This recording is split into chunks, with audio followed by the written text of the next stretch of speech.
நாங்க என்ன டிஸ்கஸ் பண்ணிட்டு இருக்கோம்னு பாத்துட்டு இருக்கீங்களா? சோ விமென்ஸ் டேக்கு ஏன் சாரி மட்டும் ப்ரிஃபர் பண்றோம், சல்வார் கூட ப்ரிஃபர் பண்ணலாமே? ஆமா, இப்ப வந்து நல்ல ட்ரெண்டியா நிறைய சல்வார் போயிட்டு இருக்கு. அதுல ஒரு கலெக்ஷன் தான் நம்ம இன்னைக்கு பார்க்க போறோம். விமன்ஸ் டேக் மட்டும் தான் சல்வார் ஒரே மாதிரியே வேர் பண்ணணும்னு இல்லை.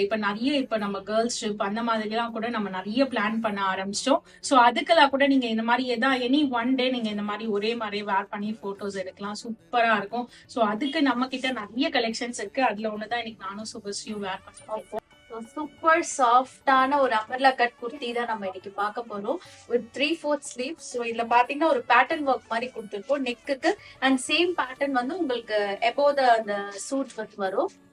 ஸோ இதுல மெயின் ஹைலைட் பாத்தீங்கன்னா இந்த நாட். ஸோ இது அட்ஜஸ்டபிள் நாட். ஸோ உங்களுக்கு ஹிப்க்கு ஏத்த மாதிரி நீங்க வேணும்னா அந்த ஹிப் பெல்ட் வருது இல்லையா, சேம் கைண்ட் ஆஃப் திங் தான் இப்போ நாங்க சல்வார்லயே அப்படியே கொடுத்துருக்கோம். ஸோ இதை நீங்க வேணும்னா அட்ஜஸ்ட் பண்ணிக்கலாம். சோ இந்த மாதிரி சல்வாஸ் பல்கா நீங்களுமே உங்களுக்கு ஆர்டர் பண்ணணும்னு நினைச்சீங்க for women's day or any அகேஷன்ஸ்க்கு கண்டிப்பா நம்ம ஸ்டோர் ரீச் அவுட் பண்ணுங்க, சாபி பொட்டிக். சோ நீங்க டைரக்டா வந்துமே பர்ச்சேஸ் பண்ணிக்கலாம், இல்ல வெப்சைட் ஆர்டர்ஸ்மே பிளேஸ் பண்ணிக்கலாம். தேங்க்யூ ஃபார் வாட்சிங். தேங்க்யூ ஃபார் வாட்சிங்.